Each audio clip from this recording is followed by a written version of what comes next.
Thank you very much, Pete. Great job you're doing, too. Fantastic job. I've never walked into a room so silent before. This is very, don't laugh, you're not allowed to do that. You know what, just have a good time. And if you want to applaud, you applaud. And if you want to do anything you want, you can do anything you want. And if you don't like what I'm saying, you can leave the room. Of course, there goes your rank, there goes your future.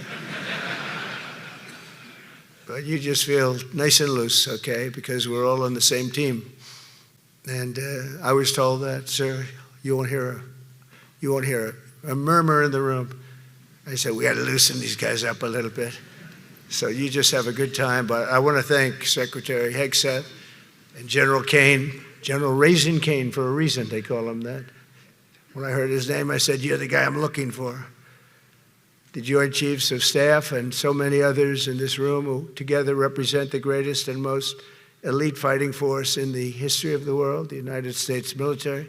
We're very proud of our military. I rebuilt the military during my first term. It's one of the greatest achievements. We had the greatest economy in history, and I built the military. Those are the two things I say more than anything else. And I also kept us safe at the borders. We had very good borders. We didn't have people coming in from jails and prisons and everything like took place over the last 4 years. They'll never forget what happened to this country over the last 4 years with the incompetence. There could be no higher honor than to serve as your commander-in-chief. It is a great honor. I look at you, you're just incredible people. Central casting, I might add. To each and every one of you, I thank you for your unwavering devotion to the armed forces and to the country that we've all sworn a sacred oath to defend. We all have that oath, every one of us. I'm thrilled to be here this morning to address the senior leadership of what is once again known around the world as the Department of War. I know Pete spoke about it. He gave a great speech, I thought. Great speech. I don't want him to get so good. I hate that. You know? No, I hate it. I almost fired him. I said, you can't, I don't want to go on after that. No, he gave a great speech, but he talked about Department of War. We were sitting there. I said, didn't it used to be called the Department of War? And he goes, yes, sir. They changed it like in the early 50s. So we won the First World War. We won the Second World War. We won everything in between and everything before that. We only won. And then we went, in a way, woke. That was probably the first sign of wokeness. And we changed it to defense instead of war. And I said, what do you think? How do you think if we changed it back? Would that be a nice idea? And Pete loved it immediately. Some people thought about it. You know, they gave it a little thought. But in the end, we did it. And I have to be honest, it's so popular. I thought it would be met with fury on the left. But they're sort of giving up, I must be honest with you. They've had it. They've had it with Trump. They've been after me for so many years now. Here we are. Here we are. Come to the White House anytime you'd like. No, they've given up. They're bad, a lot of bad people. But all over, it's been so popular. It's been very popular. I really thought that we were going to have to sort of fight it through. There's been no fight. There's been no fight. Like what I called the Gulf of America, because to me it was always the Gulf of America. I could never understand. We have 92% of the frontage. And for years, actually 350 years, they were there before us. It was called the Gulf of Mexico. I just had this idea. I'm looking at a map. I'm saying, we have most of the frontage. Why is it Gulf of Mexico? Why isn't it the Gulf of America? And I made the change, and it went smoothly. I mean, we had a couple of fake news outlets that refused to make the change. And then one of them, AP, took us to court, and we won. And the judge, who was a somewhat liberal judge, said, the name is the Gulf of America, because AP refused to call it the Gulf of America. They wrote, they're not a good outfit, by the way. They call it the Gulf of Mexico. I said, no, the Gulf of America is the name. And the judge actually said that, in fact, you can't even go into the room because what you're doing is not appropriate. The name is the Gulf of America. Google Maps changed the name. Everybody did, but AP wouldn't. And then we won in court. How about that? Isn't that so cool? The Secretary Hegseth beautifully described the name change reflects far more than the shift in branding. It's really a historic reassertion of our purpose and our identity and our pride. That's when we go with the word war. And we want war because we want to have no wars, but you have to be there, and sometimes you have to do it. I have settled so many wars since we're here. We're here almost 9 months, and I've settled 7, and yesterday we might have settled the biggest of them all, although I don't know. Pakistan, India was very big. Both nuclear powers, I settled that. But yesterday could be the settlement in the Middle East. That hasn't happened for 3,000 years. I said, how long have you been fighting? 3,000 years, sir. That's a long time. But we got it, I think, settled. We'll see. Hamas has to agree. And if they don't, it's going to be very tough on them, but it is what it is. But all of the Arab nations, Muslim nations have agreed. Israel has agreed. It's an amazing thing. It just came together. War is very strange. You never know what's going to happen with war. The easiest one of them all is Putin. I said, number one, it's a war that would have never happened if I were president, if the election weren't rigged. And if I were president, that war would have never happened, not even a little chance. And it didn't happen for 4 years. But I knew Putin very well, and I thought that would be easy because I know him so well. Well, that one turned out to be the hardest of them all. We had some that were not settleable, and they all got settled. So if this works out, that we did yesterday, with the Middle East, then that's more than a war. That's lots of wars. That's all combined. That's a lot of wars. Many of you were over there in many different capacities in many different countries. That's a big part of the earth. But if that works out, it would be 8+. I could give myself 2 or 3 for that one. And then we just have the one to settle, and we have to settle it up with President Putin and Zelensky. Got to get them together and get it done. But the only way we can do that is through strength. I mean, if we were weak, they wouldn't even take my phone call. But we have extreme strength. We had the horror show in Afghanistan, which is really the reason I think that Putin went in. He saw that horror show by Biden and his team of incompetent people. And that showed, I think it gave him a path in. I wasn't there any longer.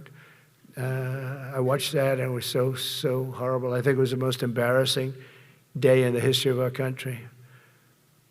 And now we're back. And that's it. We're not going to have any of that crap happen, I can tell you.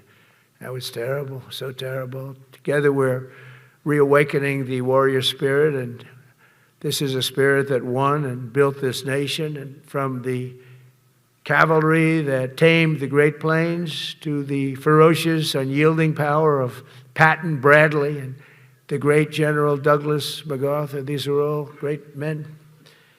In this effort, we're a team, and so my message to you is very simple. I am with you, I support you, and as president, I have your backs 100%. You'll never see me even waver a little bit. It's the way it is. And that includes our great police officers and firemen and all of these people that are doing so well. Together over the next few years, we're going to make our military stronger, tougher, faster, fiercer, and more powerful than it has ever been before. I rebuilt our nuclear, as you probably know, but we'll upgrade that also and just hope we never have to use it. We have to hope we never have to use it because the power of that is so incredible. I see things, I don't think they'd show it to you. I really wouldn't want them to show it to you. But when you see the result of what's left, you never want to use that. Never, never, ever.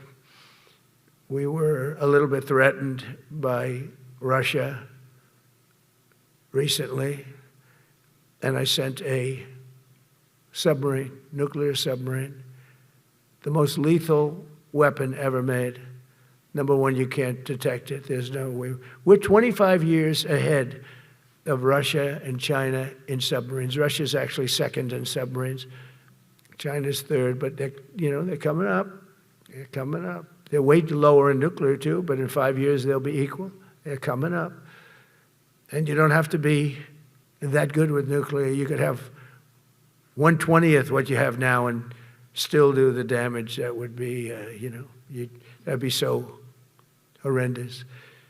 But I announced that, based on his mention of nuclear, and it was really a stupid person that works for him mentioned the word nuclear, I moved a submarine or two, I won't say about the two, over to the coast of Russia, just to be careful, because we can't let people throw around that word.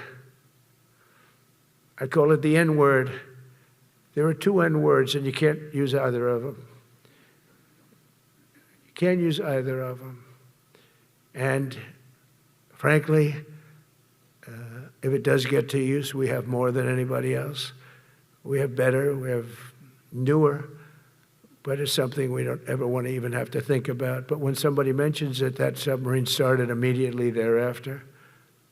And it's just lurking, but I'm sure we're not going to have to use it. But it's an amazing, it's undetectable, totally. Ours is, theirs isn't. Theirs are totally detectable. We can detect them easily. We go right to the spot.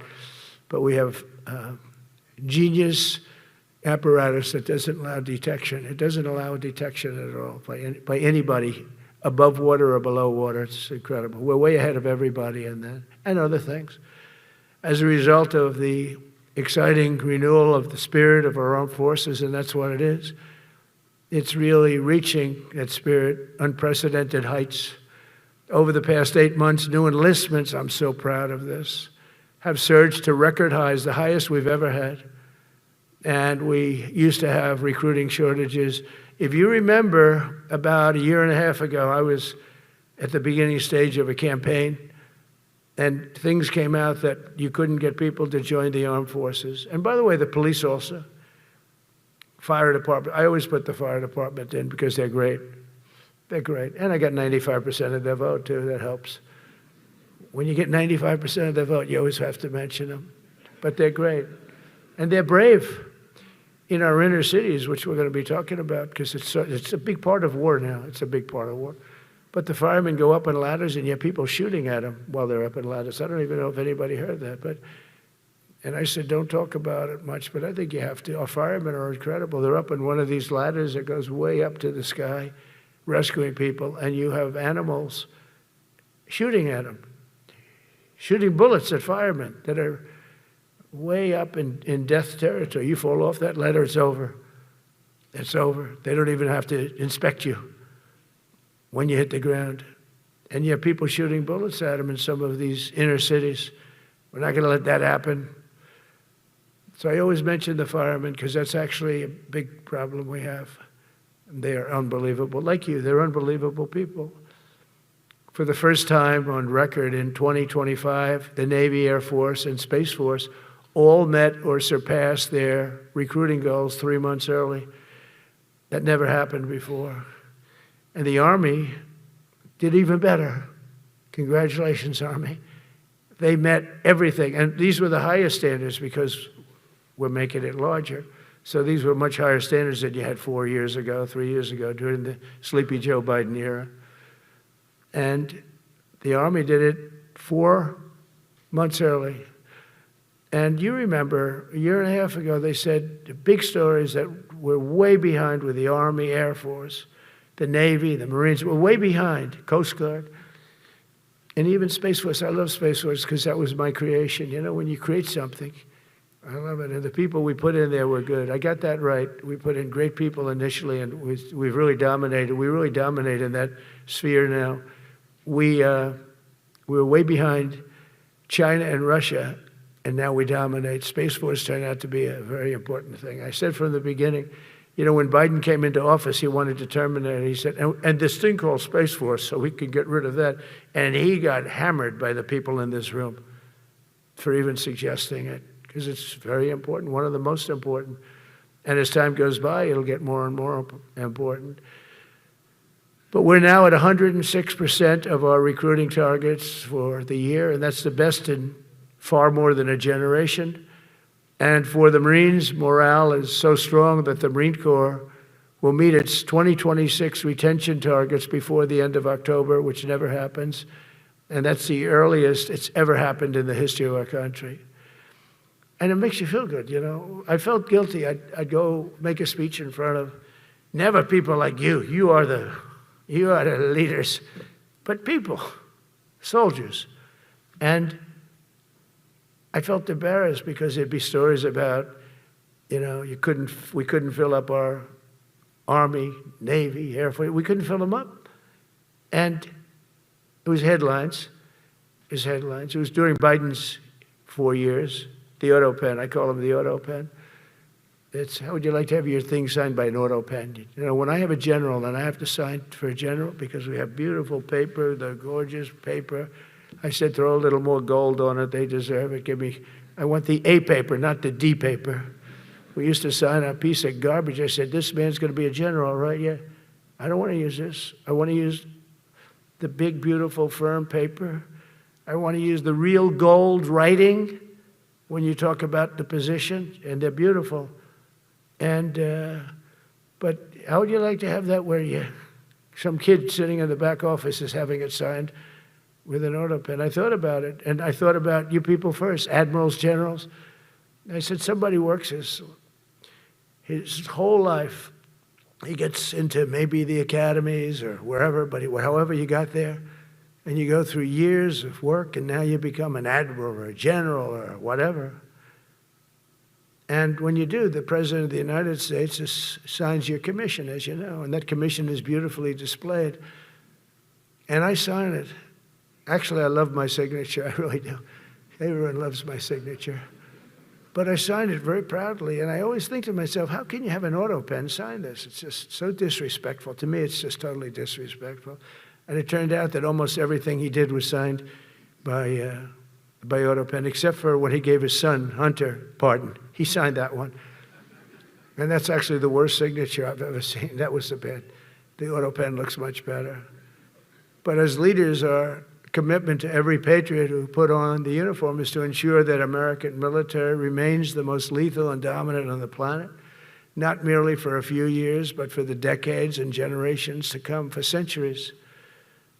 We must be so strong that no nation will dare challenge us, so powerful that no enemy will dare threaten us, and so capable that no adversary can even think about beating us. And we've had it recently. I had India and Pakistan were going at it, and I called them both. And in this case, I used trade. I'm not going to trade with you. Two nuclear nations, big nuclear. And no, you cannot do that. I said, yes, I can. You go into this frickin' war that I'm hearing about. Actually, they just shot down 7 planes. 7 planes, it was starting. There's a lot of bad blood. And I said, you do this, there's not going to be any trade. And I stopped the war. It was raging for 4 days, but that was just the beginning. And we stopped it. It was a great thing. And the Prime Minister of Pakistan was here, along with the Field Marshal, who's a very important guy in Pakistan, and he was here 3 days ago. And I didn't even realize it as beautiful as he said it, but he said that to a group of people that were with us, 2 generals, but a group, he said, this man saved millions of lives because he saved the war from going on, and that war was going to get very bad, very, very bad. President Trump saved millions and millions of lives. That was a bad war. And I was very honored. I loved the way he said it. Susie Wiles was there. She said that was the most beautiful thing. But we saved a lot of them. We saved a lot of them. Even in Africa, we saved the Congo with Rwanda. They've been fighting for 31 years, 10 million people dead. I got that one done. And very proud of it. So if this works out, we'll have 8 in 8 months. That's pretty good. Nobody's ever done that. Will you get the Nobel Prize? Absolutely not. They'll give it to some guy that didn't do a damn thing. They'll give it to a guy that wrote a book about the mind of Donald Trump and what it took to solve the wars. And he'll get the Nobel Prize will go to a writer. No, but well, let's see what happens. But it's be a big insult to our country, I will tell you that. I don't want it. I want the country to get it.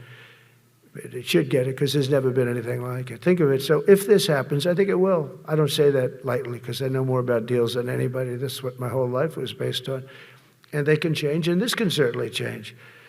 But we have just about everybody. We have one signature that we need, and that signature will pay in hell if they don't sign. I hope they sign for their own good and we create something really great. But to have done 8 of them is just like such an honor. And then we have Putin and Zelensky. The easiest one of them all. I said, that one I'll get done. I thought that was going to be first. The others were much harder, some of them. Azerbaijan this was going on for 36 years. They said, it's not solvable, sir. Don't do it. I said, I will do it. I will do it. And I got on the phone with the 2 countries. They were great. They were great.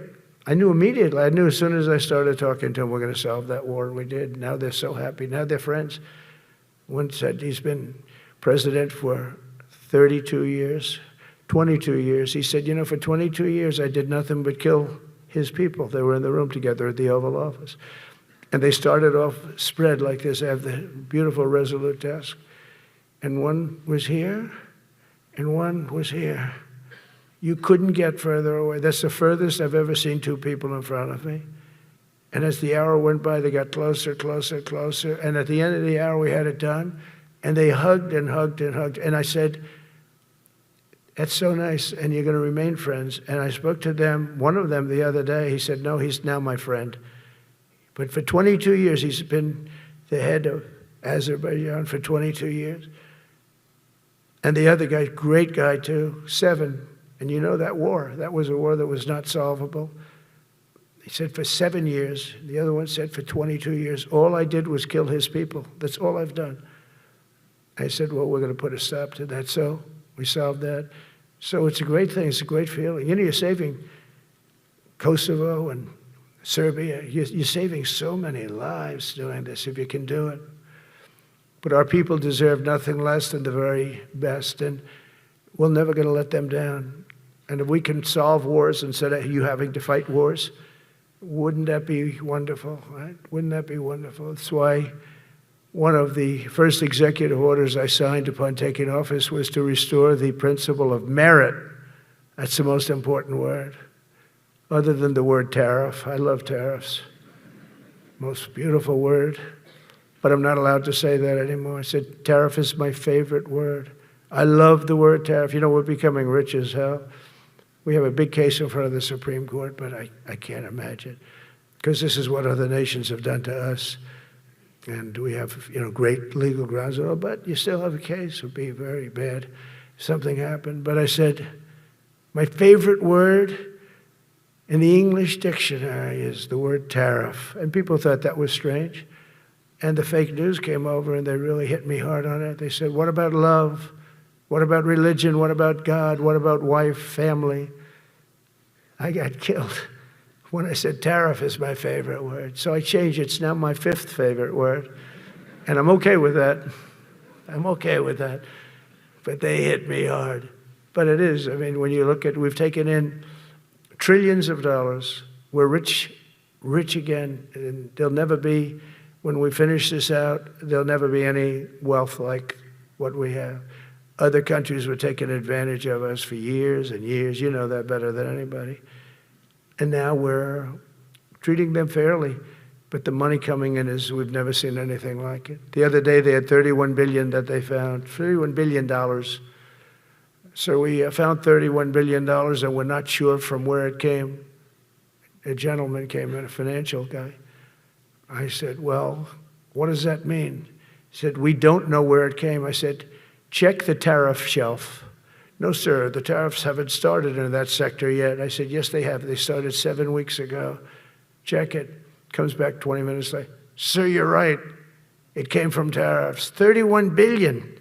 That's enough to buy a lot of battleships, Admiral, to use an old term. I think we should maybe start thinking about battleships, by the way.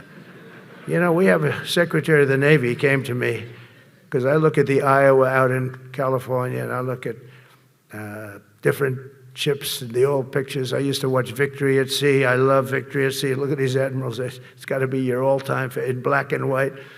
And I look at those ships. They came with the destroyers alongside of them, and man, nothing was going to stop. They were 20 deep, and they were in a straight line, and there was nothing going to stop them. And we actually talk about, Those ships, some people would say, no, that's old technology. I don't know. I don't think it's old technology when you look at those guns, but it's something we're actually considering, the concept of battleship. Nice 6-inch sides, solid steel, not aluminum that melts if it looks at a missile coming at it. It starts melting as the missile's about 2 miles away. Now, those ships, they don't make them that way anymore, but you look at it and your secretary likes it, and I'm sort of open to it. And bullets are a lot less expensive than missiles. A lot of reasons. I should take a vote, but I'm afraid to take that vote because I may get voted out on that one. But I tell you, it's something we're seriously considering. There were powers. There were big powers. They were just about as mean and scary as you could be. And so we're looking at that. One of the biggest cases that we won was the decision of the United States Supreme Court to allow us to proceed on the word merit. Merit. So those two words are right up there. So this is, I would say, the opposite if you ask for a definition, the opposite of political correctness. We went through political correct where you had to have people that were totally unfit to be doing what you're doing for many reasons. I won't get into them. But for many reasons, they were unfit. Now, it's all based on merit. That was such an unbelievable decision. I didn't expect we were going to win that one. We went in. We said we need it. We went in for colleges, where kids with a C average are getting into the best colleges, and the kids with A averages won't get in. And kids with the highest boards and the highest marks and the best marks couldn't get into the best schools. And people that had not good boards and not very good marks. I mean, okay, but nothing special. They were getting into our best colleges. I said, this is just crazy. You can't run a country like this. And it was lingering for years, and it got to the Supreme Court, and we won that decision. Merit, everything's based on merit. You're all based on merit. We're not going to have somebody taking your place for political reasons because they are politically correct, and you're not. We take the people that are going to do the best job. That's all. It's very simple. And that's the way our country was built. We were built on merit. We got away from it for a long time. And everyone understands it. And it was done. It was approved. I give great credit to the Supreme Court because I thought they had tremendous courage. I didn't think they'd do that. That was tremendous. I give them maybe for that decision almost more than anything because it's a hard decision to make. It's really hard. The apparatus of our country was not set up for merit. It was set up for political correctness. And you can never be great if you're going to do that. And we're going to be greater than we ever were before.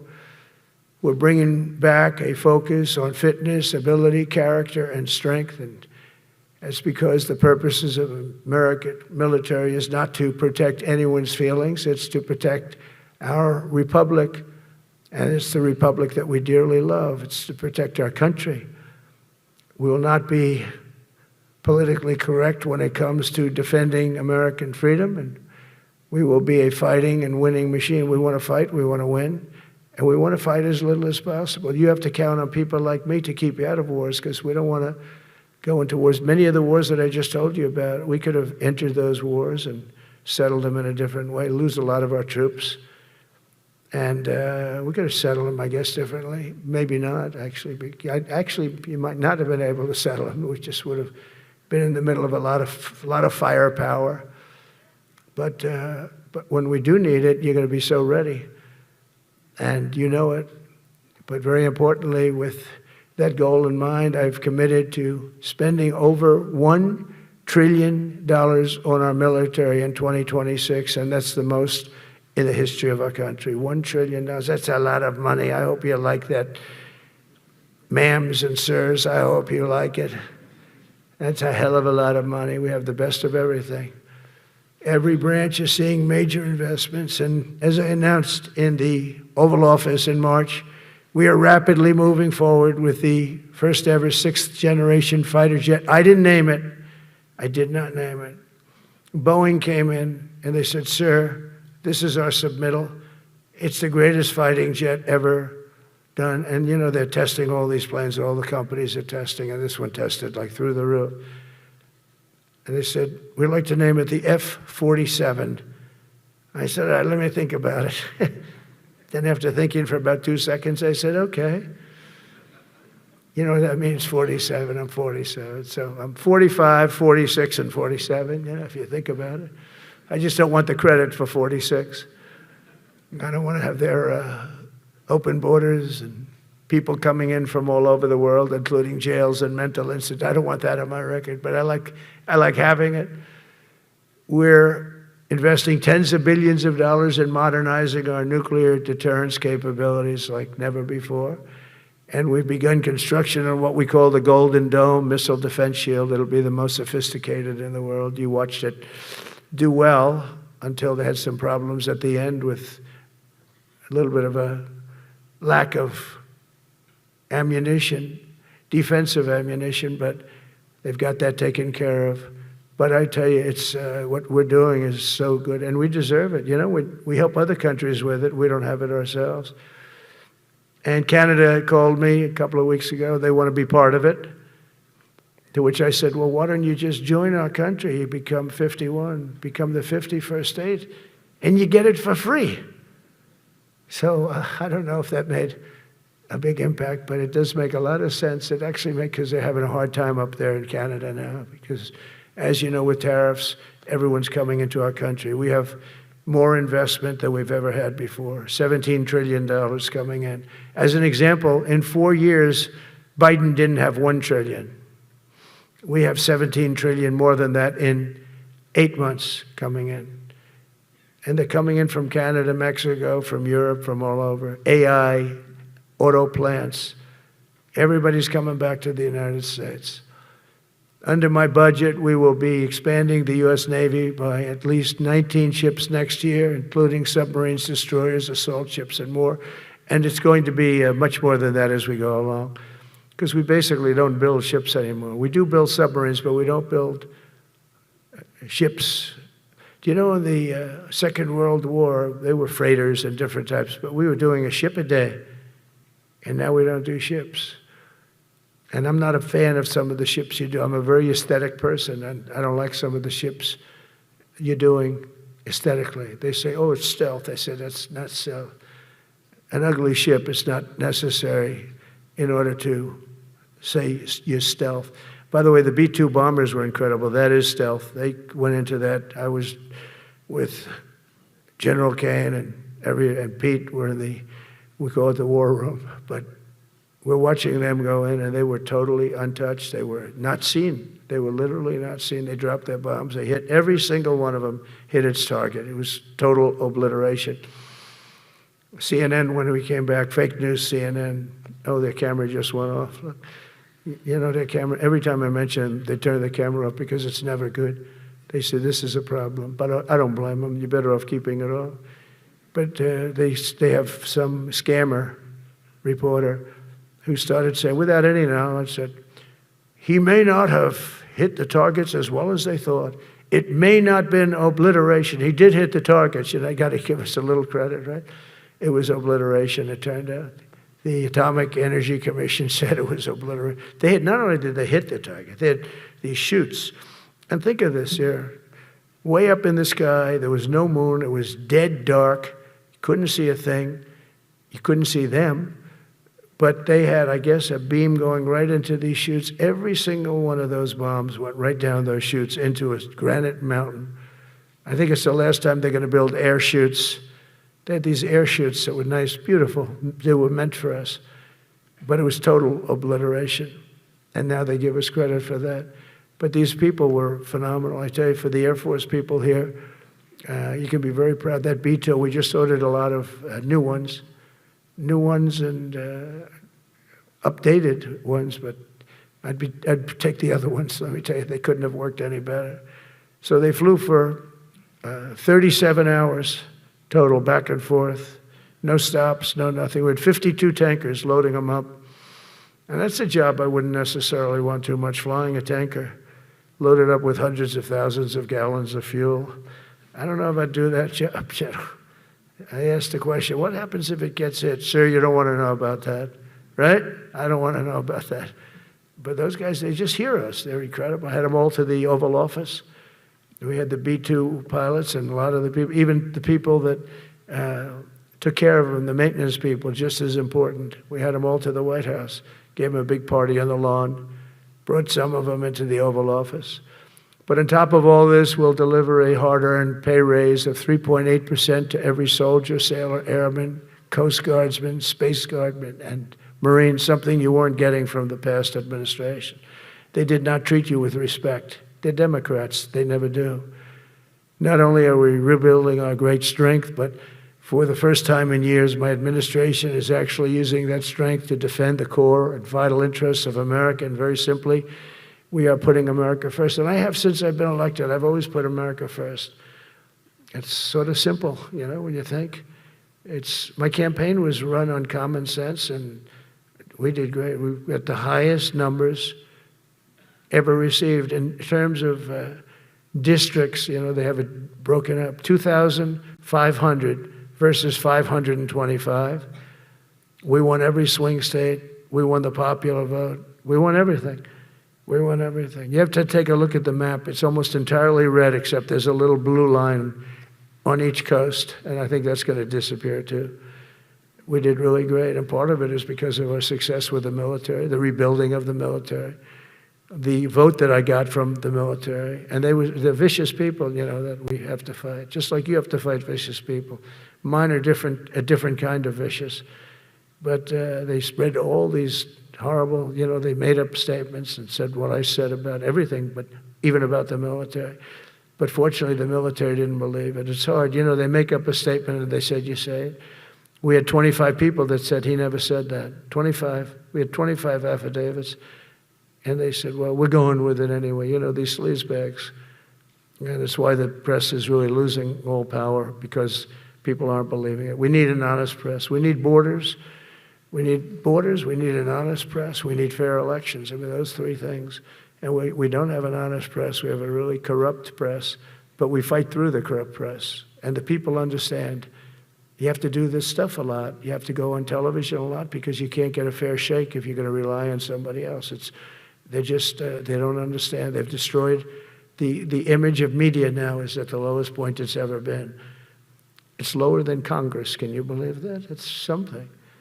But together with many of you in the room, we've brought back the fundamental principle that defending the homeland is the military's first and most important priority. That's what it is. Only in recent decades did politicians somehow come to believe that our job is to police the far reaches of Kenya and Somalia, while America is under invasion from within. We're under invasion from within. No different than a foreign enemy, but more difficult in many ways because they don't wear uniforms. At least when they're wearing a uniform, you can take them out. These people don't have uniforms. But we are under invasion from within. We're stopping it very quickly. After spending trillions of dollars defending the borders of foreign countries, with your help, we're defending the borders of our country from now on. We're not going to let this happen. Biden let people come in from prisons, mental institutions, drug dealers, murderers. You know, we had 11,488 murderers allowed into our country by this guy who had no clue. He had no clue. He shouldn't have been there in the first place, but he had no clue. The people that ran the office, the White House, were people that surrounded him, radical left lunatics that are brilliant people, but dumb as hell when it came to policy and common sense. And they allowed people from all over the world, from the Congo. They opened up prisons in the Congo. They came into our country totally unmatched, unvetted, unchecked. And from all over, South America, not just South America. You know, you think South America, no, but from all over. A lot came in from Venezuela. Venezuela emptied its prison population into our country. That's why they have Tren de Aragua, one of the worst gangs ever. But we took care of them. We took good, strong care of them. And I just want to thank the National Guard in Washington, D.C.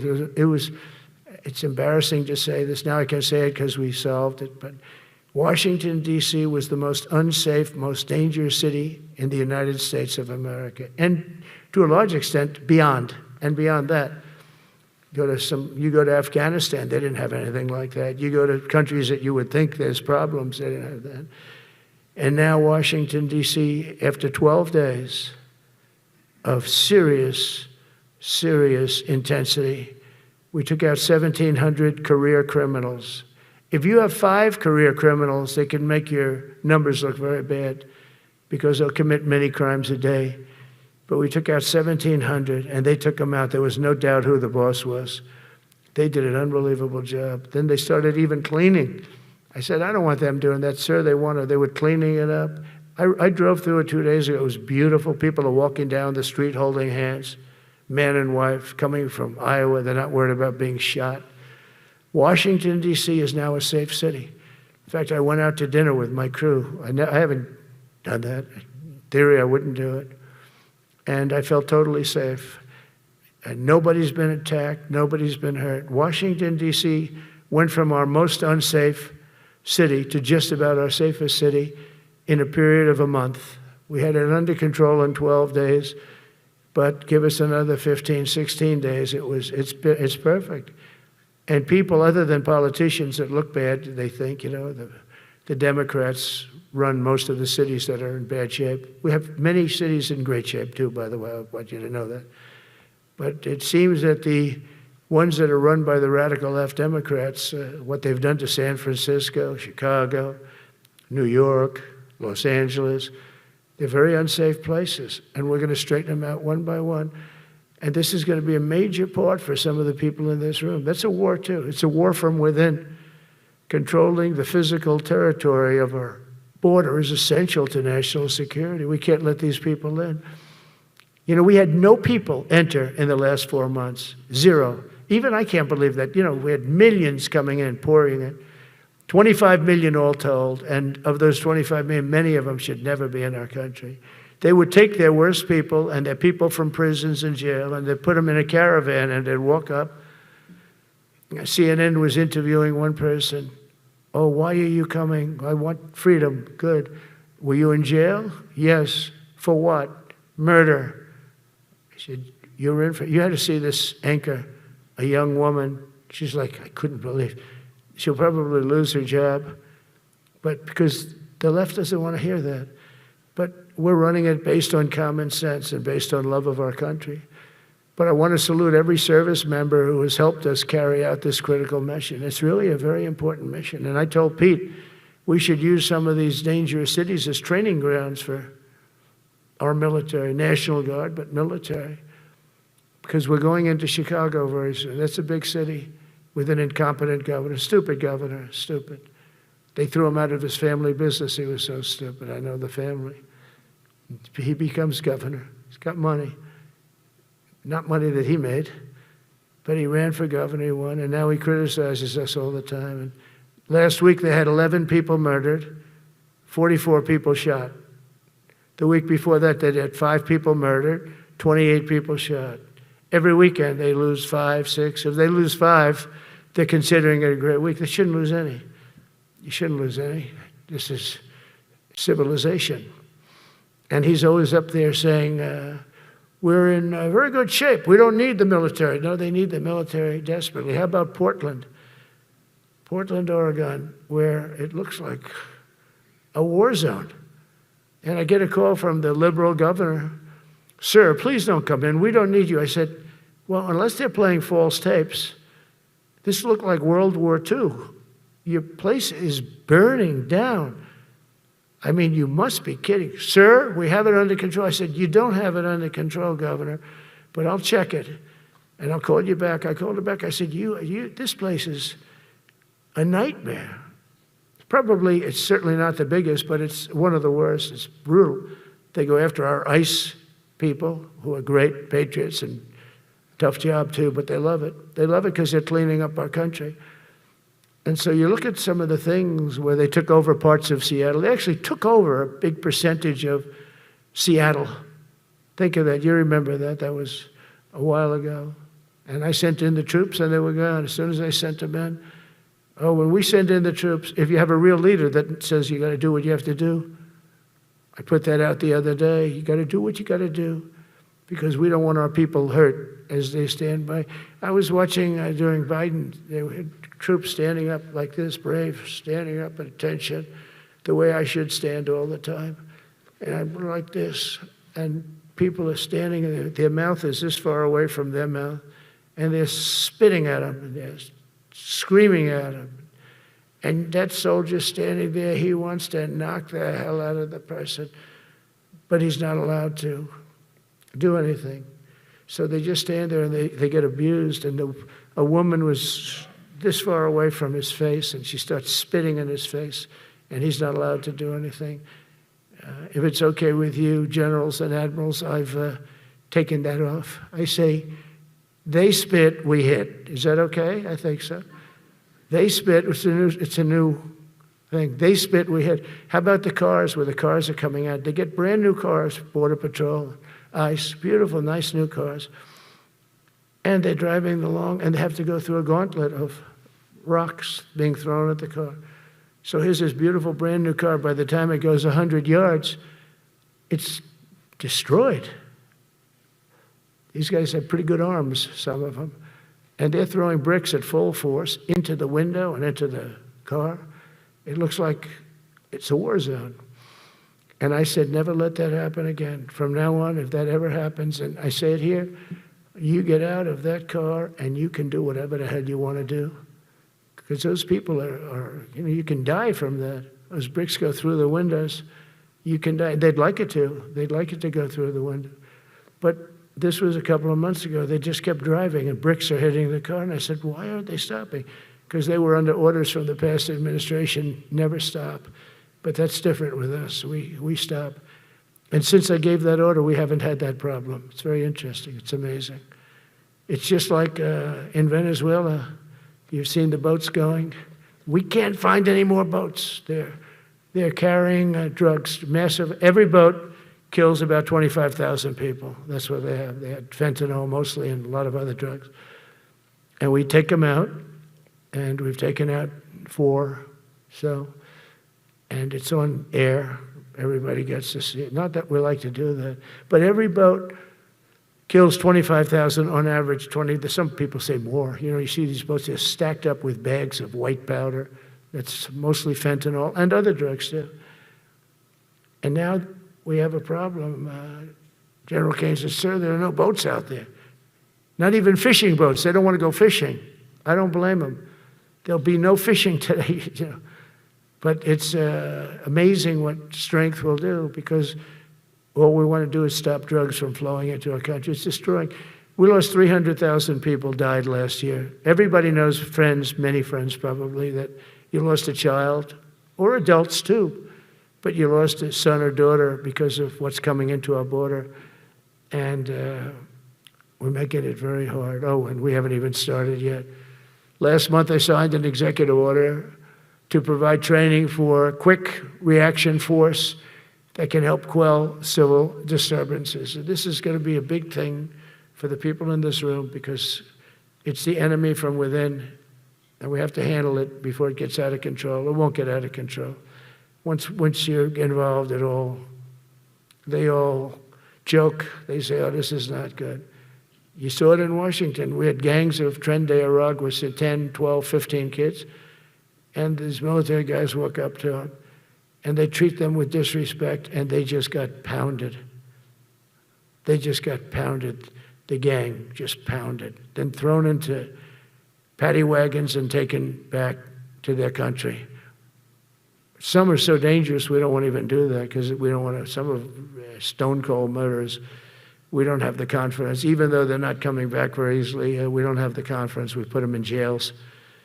But these service members are following in a great and storied military tradition, from protecting frontier communities to chasing outlaws and bandits in the Wild West. And our history is filled with military heroes who took on all enemies, foreign and domestic. You know that phrase very well. That's what the oath says, foreign and domestic. Well, we also have domestic.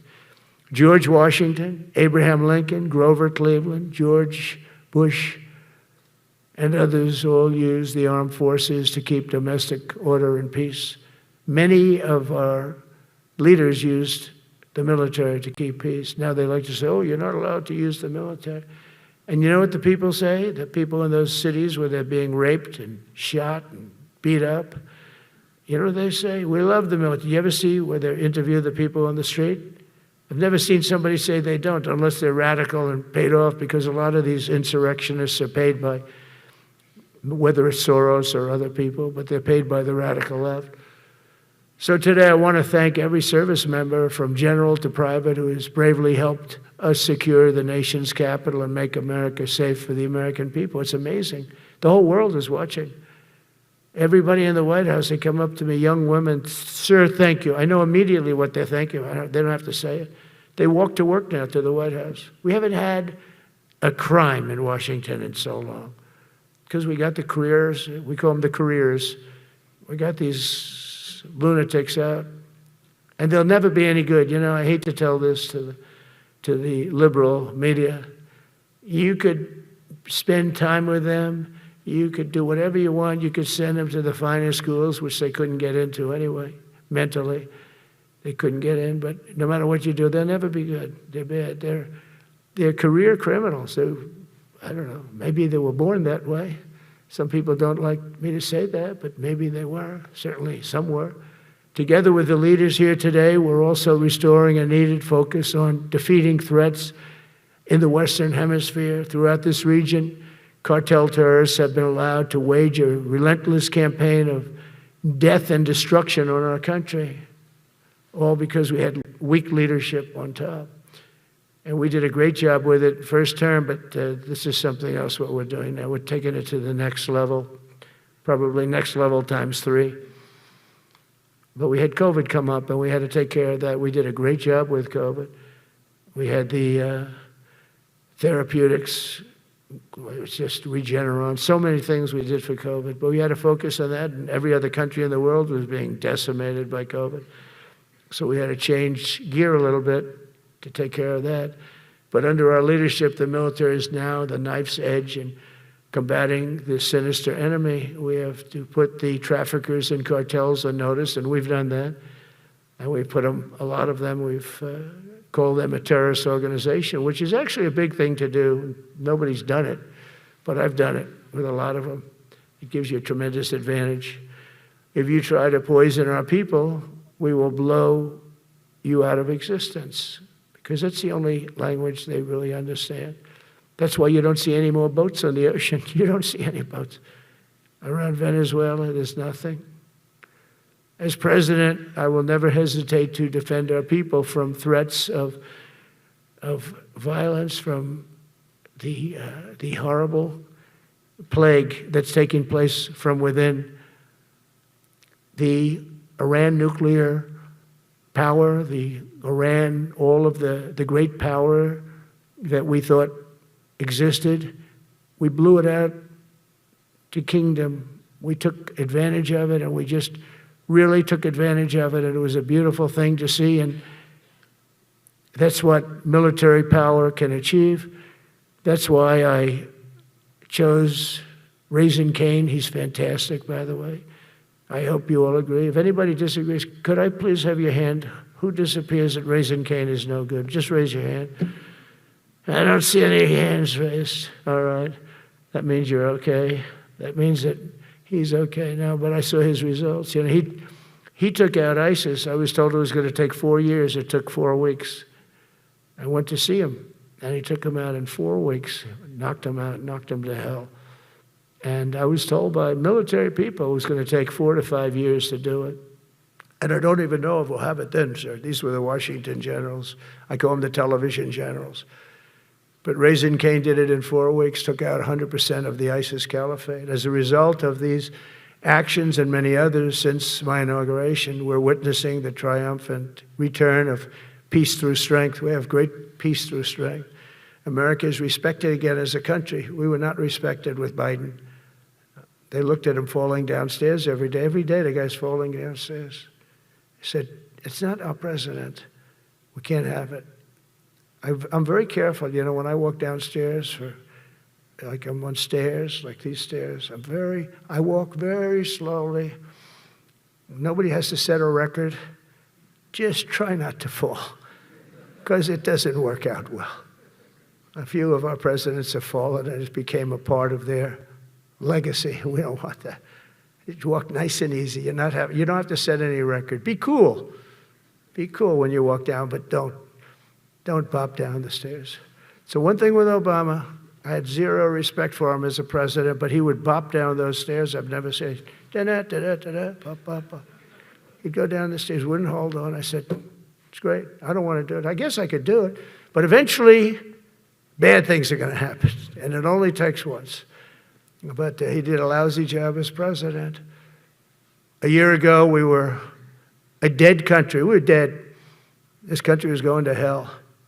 We were dead in every way, from immigration to military. We didn't have the weapons. We were given everything to Ukraine. We had nothing. And by the way, I have to tell you, now, as you know, I went over and I met with NATO, and NATO raised from 2 to 5, which everyone said 5% of GDP. Millions and now trillions of dollars are pouring in.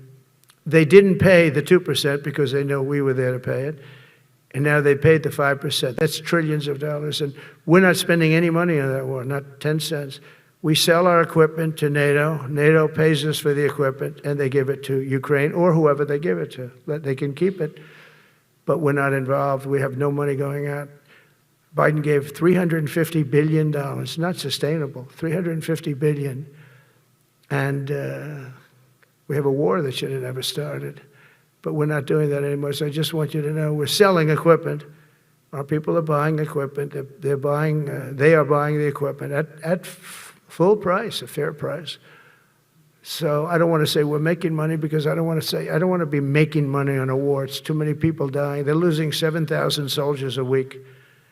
A lot of them are Russian soldiers, but between the two countries, mostly soldiers, by the way.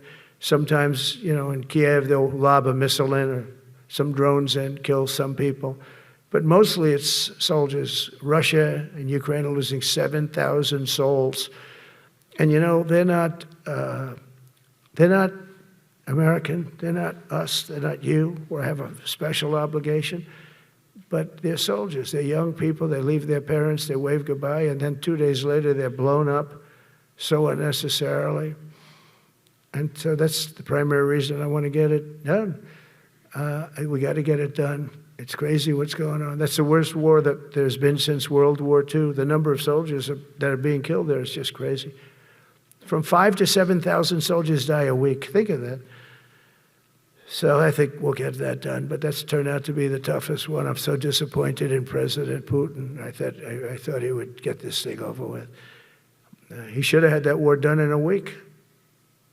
And I said to him, you don't look good. You're 4 years fighting a war that should have taken a week. Are you a paper tiger? And it's a shame, but I think eventually we'll get that one done, just like in theory, I want to knock on wood, because you never know. It's like we're going to have the Middle East done, which is actually a much harder thing to do. I mean, thousands of years. But we have to get that war done. So now just think of it, we're a dead country. I was with the King of Saudi Arabia, a great guy. I was with the Emir of Qatar. I was with the great leadership of UAE. I was over there. We brought back $2 trillion and more. They ordered 200 planes, Boeings. They ordered so much, and they were great. But they all said essentially the same thing. They said, 1 year ago, you were a dead country, and now you're the hottest country anywhere in the world. We're the hottest country in the world right now. The absolute hottest country in the world. There's nobody even close. Putin said that to me. We met in Alaska, had a good meeting. Then he went back and started sending drones into Kiev. I thought we had a good meeting.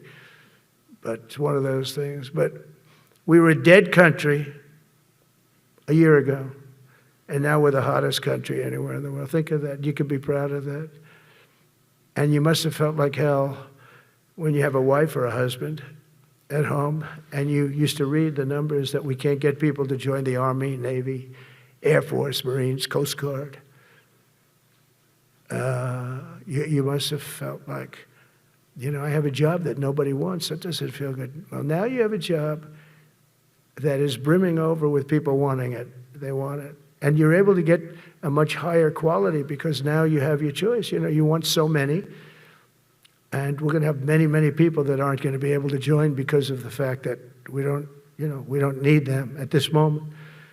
But think of it, what a difference that is from, I could just imagine 2 years ago, you're reading front page articles in the New York Times, of course, and Wall Street Journal. They always give us unfair stories. But they played it so big, they were playing it so big. Nobody wants to join the Army, the Marines, the Air Force. They don't want to join. They don't want to join the Coast Guard at all. Nobody wants to join. Nobody wants to join our police forces. Our police forces also. It's almost went hand in hand. And I used to say, boy, I'm speaking in front of the military today, and it's embarrassing because I'm speaking in front of people who have a job that other people don't want, but now you have a job that everybody wants. So I think that has to make you feel good. It's one of the reasons I love being here today, because I wanted to say that. I have to say that. Everybody wants to be in the Army, the Navy, the Air Force, the Marines. If you think the Coast Guard and Space Force, our beautiful Space Force, it's a whole different world. And now they're signing up, by the way, seriously big numbers for the police. Dangerous job, isn't it? Huh? Fire department. But that's the paving the way for progress once thought almost impossible. I mean, a year ago, you wouldn't have thought that was possible. A year ago, they were talking about making the military smaller because they can't get the people to join. We're thinking about making it larger because we have so many people. And it's nice to be able to cut people because of merit that aren't really qualified for any reason, a physical reason, a mental reason. You don't have to take them anymore because you have the pick of the litter. And they all want to be with you. They all want your job. They want to be with you. They want to work with you. They'll even take your job, Got to be a little bit sharp. You got to watch it. But everybody wants to be doing what you're doing now. What a difference when I speak to you, and I can say that as opposed to a couple of years ago when I was talking to rooms where they were desperate to get people and they couldn't get them. What a difference a presidential election can make. That's all it is. It's just a presidential election. Yesterday at the White House, we put forward a plan for peace in Gaza. We announced it, and we're going to create something that was my idea, but unfortunately I got drafted. It's going to be called the Board of Peace, and it's going to reign over that territory, and we're going to get that done. And they asked if I'd be the chairman of the Board of Peace. I wasn't counting on that. I had the idea for the Board of Peace. But I said yes, and I guess because of that, every leader, everybody wants to be on the Board of Peace. And we're going to watch over that very volatile part of the world and keep it non-volatile so you don't have to get involved. We want to save you for other things or save you for nothing from that standpoint. We don't want you fighting wars, but if you have to, you're the most lethal fighting force in the world. And I would say that even 2-3 years ago, but now I say it with great enthusiasm. It's so true. And we're striving tirelessly to end the terrible war in Ukraine. And as you know, we're also working hard to get the allies to share more of the burden of our defense. Much of that has really already taken place. But all NATO members have committed to the increase that I talked about. Think of that. That was unthinkable. It used to be 1%, then we got it up to 2% in my last term. And they did not like it. And now I got it to 5%, and I get along great with all of them. In fact, they call me the president of NATO. I said, I don't think so. But they're great. They're great people, and they're spending a lot of money, and a lot of money that they should have been spending in the past. But I think Putin was a wake-up call for them, really. We're now selling large quantities of American-made weapons to NATO, and we're getting really fair pricing. We're making a lot of money. It's my hope that from Europe to Asia to the Middle East, our allies will make similar commitments to increase their military capabilities. And this will greatly strengthen our alliances, and also it will make war far less likely. You know, if you're a strong presence like we are such a strong presence now. And I go around bragging about that. I've said, we have the strongest military anywhere in the world. I say it. You never heard Biden say that. You never heard him say anything. But you never heard him say, did you ever hear him say, we have the strongest military? He doesn't say that. I say it. We have the strongest military anywhere in the world. We have great leadership. And I'll tell you, Pete and General Kane, and all of the people that I've met that have been lifted up in rank. And we got many of them out of here, too. I'll be honest with you. Didn't like doing it, but we got many of you out of here because we weren't satisfied. We know everything about everybody. It'll also help the United States rapidly rebuild our defense industrial base. Each of you can play an important part in getting allies to do their part. So to that end, Secretary Hegseth will soon be announcing major reforms to streamline military acquisitions and expedite foreign military sales. We have tremendous numbers of countries that want to buy our equipment, and you know, in many cases it takes too long. They have backlogged. We're backlogged on all the equipment, which is something that's new to us a little bit. And I told those companies, you better get your ass going, because we're selling you a lot of equipment. We're getting countries to buy your equipment. You got to produce the equipment. Some of the countries, I'm not going to mention, but some of the countries are buying a lot. And that's a good thing. They're on our side 95%. I'll never say 100% because it can always turn, right? You know about that. But they're on our side. The problem is we have to get the companies that make this equipment, and we make the best equipment in the world, but they got to make it faster. We have orders for the F-35. We have orders for everything. The new F-47. We have orders for everything. They got to make it faster, a lot faster. Ammunition they have to make faster. In the coming months, we'll be making even more historic announcements to fully embrace the identity of the Department of War. I love the name. I think it's so great. I think it stops wars. The Department of War is going to stop wars. If we are as ruthless and relentless as our enemies, the United States Armed Forces will be totally unmatched in the future. We have a group of enemies that are very ruthless and very smart, but they can't match us. They can't match us. They don't even come close to matching us. Again, you know, it's very important for me to say we are the greatest military in the world, but we make the best equipment in the world. I watched our anti-missile missiles. I watched our Patriots just knock things out like a needle, hitting another needle on the stage.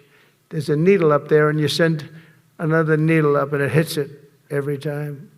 During the war, we went 14 for 14. We had 14, this is with Iran, we had 14 missiles coming at us. All 14 were knocked out of the sky, every one of them. We make the best equipment. From Sparta to Rome, to the British Empire, to the United States of America, history has shown that military supremacy has never been simply a matter of money or manpower. At the end of the day, it is the culture, spirit of our military that truly sets us apart from any other nation. Our ultimate strength will always come from the fierce people and those brilliant people with such pride and the unbending will and the traditions of excellence that have made us the most unstoppable force ever to walk the face of the earth. And that's what we are. Remember, we never want to use it, but we have the most powerful nuclear capability, and I call it nuclear deterrent of any other country. Nobody close. The men and women in this room inherit the legacy built and won by Washington and Jackson, Grant and Pershing, Eisenhower and Patton, Nimitz and LeMay. We carry forward the majestic military heritage passed down from father to son, soldier to soldier, and one generation of warriors to the next. You are warriors, you know that, right? You're great warriors, or you wouldn't be in this room. You're the best of the best. From Concord Bridge to Fort McHenry, from Gettysburg to Manila Bay, from Normandy to Sicily, and from the jungles of Vietnam to the dusty streets of Baghdad, America's military has charged into hellfire, climbed up jagged mountains, crossed roaring oceans, and thundered across open deserts to defend our flag, our freedom, and our homeland. Nobody does it like you. Now we are discovering American muscle, reasserting American might, and beginning the next story chapter in American military legends and lore. That's L-O-R-E. It is lore. When it comes to defending our way of life, nothing will slow us. No enemy will stop us. They cannot stop us. And no adversary will stand in our way. They won't stand in our way. We don't want them to stand in our way. We don't want to even put them in that position, but they're not going to stand in our way ever again. You'll never see 4 years like we had with Biden and that group of incompetent people that ran this country that should have never been there. Because we had the United States military, the best, the boldest, the bravest that the world has ever seen, that the world has ever known. With leaders like we have right here in this beautiful room today, we will vanquish every danger and crush every threat to our freedom in every generation to come, because we will fight, fight, fight, and we will win, win, win. I want to just thank you once again, and God bless the United States military, and God bless America. God bless you all. Thank you very much. Thank you.